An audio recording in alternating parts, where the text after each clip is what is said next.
Rubén Moyano.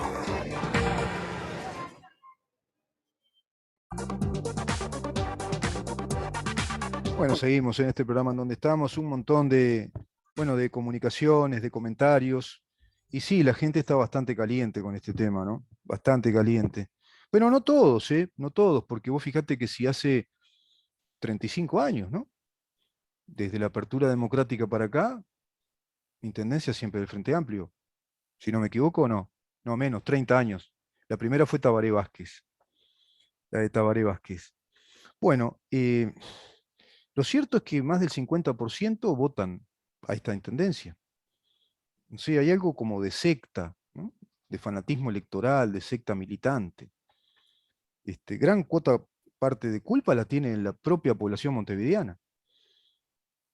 Bueno, lo cierto es que este préstamo que se solicita es para saneamiento de la Intendencia Municipal de Montevideo, pero había planteado un desglose que era utilizar esos recursos también para la recolección de basura, compra de camiones. Bueno, los ediles dijeron que no. Los ediles de la coalición republicana, repito, los ediles de la oposición a la intendenta, a la intendencia de Montevideo. No, dijeron no. Si el préstamo era para saneamiento, es para saneamiento. ¿Por qué utilizar ciertos recursos que se habló de 22 millones de dólares para el sistema de recolección de basura? Bueno, ahora viene el retruco la intendenta, les da un informe más detallado y le dice que no, que esos recursos van a salir de la intendencia y no del préstamo. Acá tengo una nota vinculada a todo esto. Intendencia presentó obras del plan de saneamiento. La intendenta Carolina Cose participó en la segunda audiencia pública por el proyecto Rincón del Cerro, Casabó Norte, que integra la sexta etapa del programa de saneamiento urbano de Montevideo. El encuentro se desarrolló el martes 14 de septiembre de este año, fue en la cooperativa Covicenova, en Caminos Civils. Bueno, con la presencia del director del Desarrollo Ambiental, Guillermo Monchequi, el director de la División Saneamiento, Mauricio Fernández, el alcalde del municipio, a Jorge Meroni, vecinas y vecinos, bueno, qué asco esto, ¿no? Vecinas y vecinos. Los vecinos de la zona recibieron información e intercambiaron puntos de vista, reclamos y consultas con las autoridades de la Intendencia. La Intendenta de Montevideo agradeció a la cooperativa por el espacio cedido para la reunión, lo que permitió compartir con quienes viven en la zona un proyecto particularmente importante, dice la Intendenta, tanto en saneamiento como para desplegar medidas referentes a la limpieza de la ciudad. Y acá ya le mete ese renglón, ¿viste? Le mete esa cuña y también para las medidas de limpieza. Tema que no desarrollaron en tantos años. El desastre de la limpieza en Montevideo, en todos los barrios. No solo ahí, ¿eh? No solo en Casabó Norte, en todos lados. Hay un contenedor en tu barrio y sabés que ese vecino va a quedar condenado por años a tener basura, un basural en la puerta de su casa, mosquitos, moscas, olores nauseabundos, todos abollados, maltrechos. Un desastre el sistema de recolección de basuras desde que está la Intendencia del Frente Amplio en Montevideo. Un desastre el estado de las calles también, te agrego. Y un desastre lo que pagamos para tan poca prestación de servicios.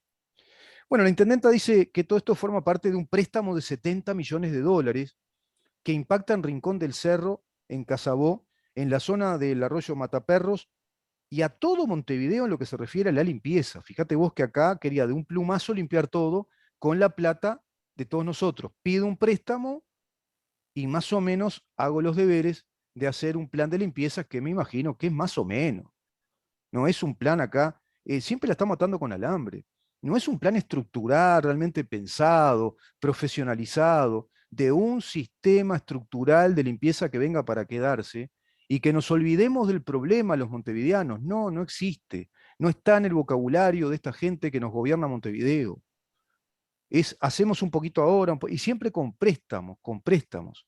Carolina Cose recordó que el intercambio de ideas es siempre enriquecedor, porque donde trabajamos mucho, siempre hay cosas que se multiplican, siempre salimos mejor, más contentos, bla, bla, bla, bla, bla. La sexta etapa de este plan, fíjate vos, marca la continuidad de un proceso que comenzó en el año 1981, es largo el proceso, ¿eh? Con el objetivo de extender el servicio de saneamiento y mejorar el ambiente y la calidad de vida de la población. Todas palabras vacías. ¿Cuántos años hace que? ¿Te acordás? Montevideo es tuya, Montevideo es nuestra. Montevideo, casa de puertas abiertas, mejor calidad de vida, una Montevideo limpia, mejorar el ambiente. Y no ocurre eso, ocurre todo lo contrario. En el día a día, Montevideo es una ciudad muy sucia, llena de basura, llena de olores nauseabundos, por todos lados, una ciudad envejecida, con sus edificios envejecidos, con sus calles destrozadas, arregladas por parches, con un sistema de saneamiento también envejecido. ¿Quién es culpable? Y hay dos culpables: los que votan este tipo de gobiernos y este gobierno que gobierna, como ya sabemos. Estas acciones siguen, ¿no? Dice lineamientos estratégicos del programa Montevideo más verde. Esta me faltaba esta. Montevideo más verde. Estoy cansado. Montevideo está cada vez más gris, más sucio. Y si en primavera, bueno, todos lo sabemos, lo que somos alérgicos, que no se levante viento porque a tus ojos va de todo, ¿no? A pesar de usar lentes como yo, va de todo. Polvillo de todo tipo, mugre de todo tipo. Montevideo más verde. Sí, está más verde en el Miguelete, que está lleno de cianobacterias, que quedan esas capas flotantes verdes. Obra en Rincón del Cerro, Casabó Norte. Esta obra implica la construcción de 8,8 kilómetros de redes de saneamiento con 654 conexiones y 2 kilómetros de drenaje. Y esto es una zona de Montevideo.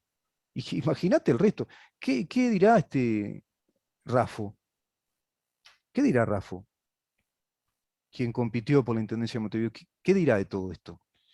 ¿Estará Rafo siendo consultada por este tema, inclusive de parte del presidente de la República? ¿Qué opina la ministra de Vivienda sobre todo esto?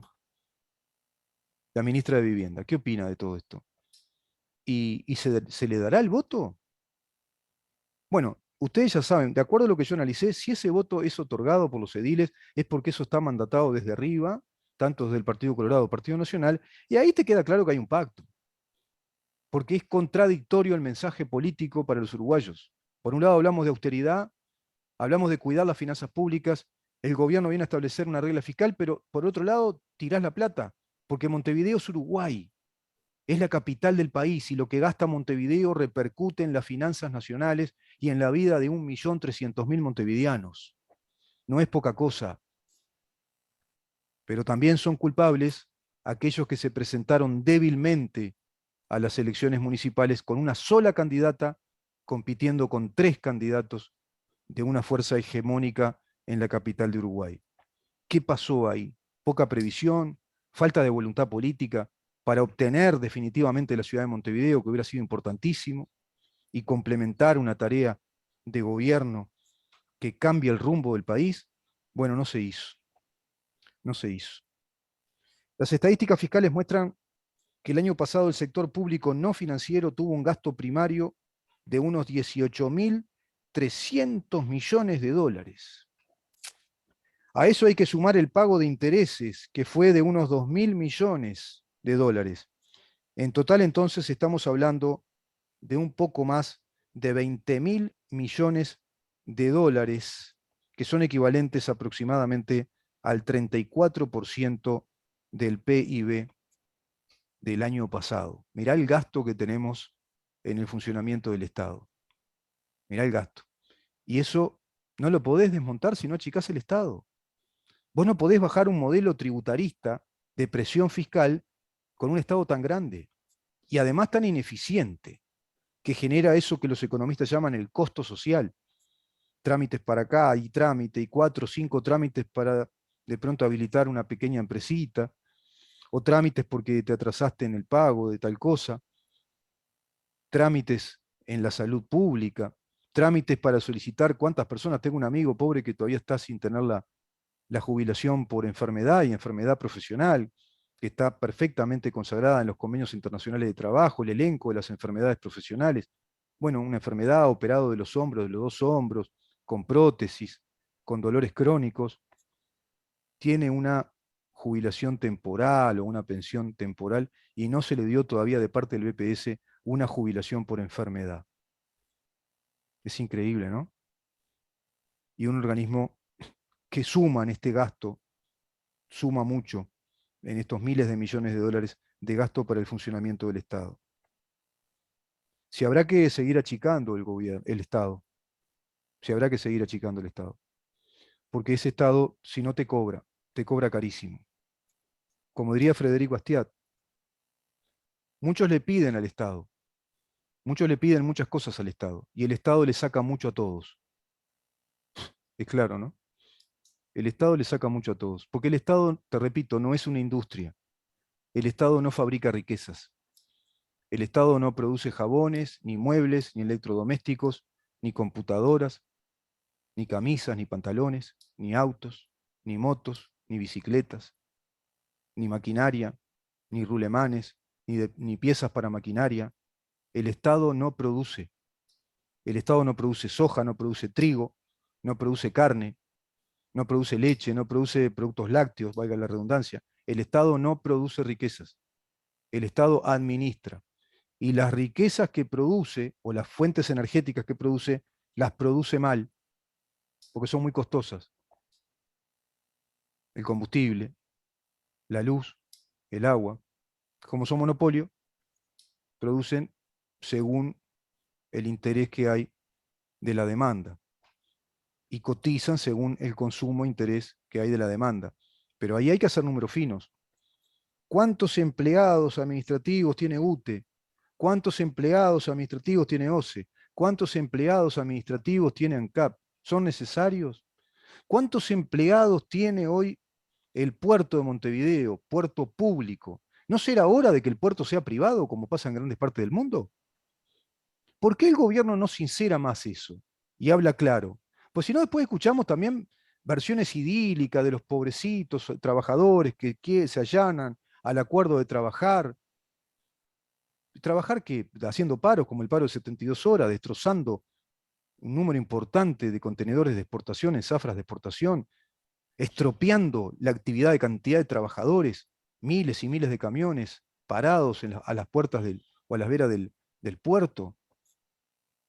Sinceramente, ahí no comparto la opinión de la doctora Echevarne. Hay un sindicalismo abigarrado, ideológico, fuertemente engarzado, si vos querés, en la estructura burocrática del Estado. Y parece que los obreros, los trabajadores, los empleados son los empleados públicos. La clase trabajadora para el sindicalismo uruguayo es el empleo público, el empleado público. Y la actividad privada está realmente destrozada. En estos 15 años voy a traer cuentas de la cantidad de empresas que fueron cerrando desde el año 2013 hasta el 2019. La cantidad de empresas. Y ahí se comenzó a notar el fenómeno recesivo económico del país, después de esa bonanza coyuntural que Uruguay tuvo, después de esa bonanza de cuatriplicar el volumen económico y también el volumen de mercadería respecto a los commodities que nos favorecen. 4 veces más entraron divisas por exportación al país, porque los commodities de la soja, del trigo, de los granos en general, de las carnes, estaba muy alto, como vuelve a estar alto ahora a $500 la tonelada de soja, y también sube la tonelada del trigo, y las carnes se posicionan bien. Lamentablemente tenemos el drama de la sequía, que no se sabe qué puede pasar, porque en Uruguay la cosecha de soja es por abril, por ahí. No se sabe qué puede pasar. Y quizá por eso también el gobierno está apuntando todas las baterías a la actividad turística, más allá del incremento exponencial de casos de Omicron. Pero claro, como esta es leve, el contagio es mucho, pero parece que los síntomas son más leves que las distintas cepas, que las anteriores. Pero en la cantidad se va a llevar gente también, no te quepa duda. En la cantidad de contagios se va a llevar gente. Y hay una enorme irresponsabilidad de parte de la población y hay poca incidencia concientizadora de parte del gobierno. Hay muchas cosas que uno va viendo que no están bien, y me queda un poco en el tintero, lo voy a tratar mañana, si puedo, esto del antagonismo planteado en la interna de la coalición republicana entre Cabildo Abierto y el Partido Nacional y Partido Colorado respecto a la ley forestal. respecto a demarcar la prioridad que ya está establecida en la ley forestal de la forestación y delimitar las zonas de forestación. Eso lo voy a tratar mañana. El tema de fondo, yo no sé si es discutible. Creo que no, tampoco admite discusión. Pero ponele que sea discutible el tema de fondo. Si delimitar áreas para evitar extralimitación de zonas forestales y estropear terrenos o territorios uruguayos que sean apropiados para otro tipo de actividades agropecuarias, cosa que hasta ahora no se está dando. Hay un 6% del cultivo de, básicamente de eucaliptus, pero no todo es eucaliptus, pero en gran medida es para la forestación. Y a su vez se está desarrollando más la cadena económica maderera, de la industria de la madera. Pero ¿es el momento ahora de plantear ese antagonismo legislativo? ¿Era el momento ahora, encaminados todos hacia un referéndum, el gobierno en pleno, la coalición en sí está comprometida, eso pienso, ¿no? Toda la coalición en sí está comprometida con que esos 135 artículos, es increíble lo que voy a decir, salgan airosos, salgan exitosos de este referéndum, de este refrendar de la opinión pública a quien se le otorga el rol de legislar 135 artículos que fueron promesa electoral y por los cuales este gobierno obtuvo el gobierno del país. Es realmente increíble, ¿eh? Es paradójico lo que está pasando. Que nos veamos nosotros ahora en el rol de legisladores de decir sí o decir no. No a la derogación de los artículos. No a la derogación de esos 135 artículos o decir sí a esa derogación.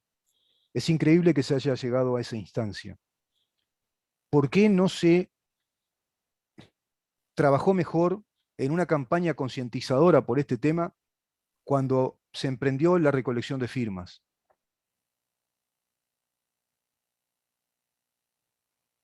Este silencio creo que dice mucho. ¿Es pacto? ¿Es crear el acting o la escenografía de una bipolaridad? ¿Es solo que el Frente Amplio necesita testear a la población y ver qué quórum electoral tiene? ¿Qué representatividad electoral tiene? Eso es cierto. Y es cierto también que está el cometido de desestabilizar el gobierno. Es cierto, desestabilizar el gobierno, trancarle en un montón de cosas, generar este ámbito de rispidez, de violentismo sindical, al cual el presidente de la República lo minimiza diciendo que no están así, pero pararon la refinería de La Teja, pararon la mecha de la refinería, ocupan liceos, ocupan el puerto y tuvo que ir la policía a aplicar la LUC, y se siguen anunciando paros. ¿Es solo eso? ¿Por qué el gobierno se quedó tan callado en esa recolección de firmas? ¿Por qué no salió con todos los elementos que tiene a su favor y especialmente con el nivel alto de aprobación pública del presidente a decirnos a todos nosotros la importancia que tiene esta ley y especialmente esos medulares 135 artículos que hacen a capítulos claves de la calidad republicana del país? La seguridad pública, el ordenamiento fiscal, financiero, la libertad financiera, la reforma educativa, la libre portación numérica. ¿Por qué no salió el gobierno a defender esta ley en el proceso de la recolección de firmas y dejar que se recogieran esas firmas y una vez que se llegó al 25% que habilita la Constitución, ahora estamos en la instancia de ir directamente a todo o nada, a jugar en los descuentos, sobre una ley que había sido propuesta por el gobierno y había sido legislada con amplias mayorías parlamentarias? No hay nada más democráticamente representativo que esta ley, que tiene amplias mayorías parlamentarias, porque en el 52% del articulado de esta ley también fue aprobada por los diputados y senadores del Frente Amplio, y el resto de la ley fue aprobada por más del 54-55% de los componentes del Poder Legislativo, con una ley que fue propuesta como la bandera electoral y que así después se lo hizo, se cumplió con esa bandera electoral, esa promesa, hay que decirlo. Y es por la cual la población uruguaya, el cuerpo electoral uruguayo, votó, sufragó, eligió este gobierno para cambiar el rumbo. Y ahora estamos en esa instancia. Y en medio de esa instancia compleja, Cabildo Abierto sale a batallar por una peregrina idea de una ley forestal cuando se sabe que la ley forestal y el emprendimiento de las plantas de celulosa es una política de Estado instalada hace décadas. Es una política de Estado instalada hace décadas que genera más de 7.000 puestos de trabajo entre los directos, que son unos 630 directamente trabajadores de esas plantas, pero genera una cadena económica impresionante que está promediando los 7.000 puestos de trabajo y que va a seguir creciendo, no cabe duda, y que le incorpora al PBI uruguayo un número importante, y que ya es política de Estado, y que ya generó una imagen de estabilidad institucional y de respeto a la protección de las inversiones, según el tratado que Uruguay suscribe con Finlandia. Es decir, no es momento histórico, no son los tiempos políticos para plantear algo así en el seno de la coalición. Cuando además sabe muy bien el propio general Manini Ríos que el presidente iba a vetar esto, que no está de acuerdo con emitir ninguna señal o alguna señal que sea contradictoria respecto a esta política de Estado. Es impresionante. Mañana voy a seguir con este tema, porque hay, viste, que muchos cabos sueltos. Hay comunicados incluso que están diciendo un montón de disparates, por ejemplo, que se está violando el artículo 47 de la Constitución con este tipo de emprendimientos forestales, porque no se consulta a la ciudadanía. Y leí el artículo 47 y no dice nada de eso. Mañana vamos a compartir lo del artículo 47 de la Constitución, que sí habla del cuidado ambiental, y bueno, está creado el Ministerio de Ambiente. El Ministerio de Ambiente, conjuntamente con Presidencia, resolvieron ir a un monitoreo de la situación de esos árboles, del plantío de árboles, y parece que se va a ir directamente a una ley de protección también ambiental en ese sentido. O sea, instrumentos se van creando, pero siempre en la conceptuación de lo forestal como política de Estado. Eso ya está instalado en el país. Si no arma un movimiento político, el Frente Amplio no lo puede hacer, porque el Frente Amplio fue la fuerza política que más desarrolló esta política de Estado, la que más necesitó esta política de Estado, la que salió a buscar de rodillas una nueva planta de celulosa para que viniera al país a invertir en el gobierno de Mujica. Fueron a buscar otra planta de celulosa. Se desarrollaron millones de hectáreas de forestación en los gobiernos del Frente Amplio. Y hoy firma o quiere firmar esta ley con Cabildo Abierto. Es de una hipocresía total a nivel político, pero por otra parte, no puede el Frente Amplio siquiera plantear una campaña electoral diciendo vamos a desmontar este proceso de forestación en el país, porque no lo pueden hacer, es mentira. Es hacer una señal contradictoria respecto a grandes capitales que ya están instalados y que sobreviene el crecimiento de una cadena económica dentro de un país que lo tiene establecido como una política de Estado. Vamos a seguir mañana con este tema y por supuesto vamos a contar con la presencia del doctor Dorquevicius, de la licenciada Valentina Hughes y también del doctor Jorge Patpatián, médico sexólogo, para hablar de la sexualidad médica. Hasta mañana, nos vemos a las 10 de la mañana acá en CX30 Radio Nacional para saber en dónde estamos. Chau.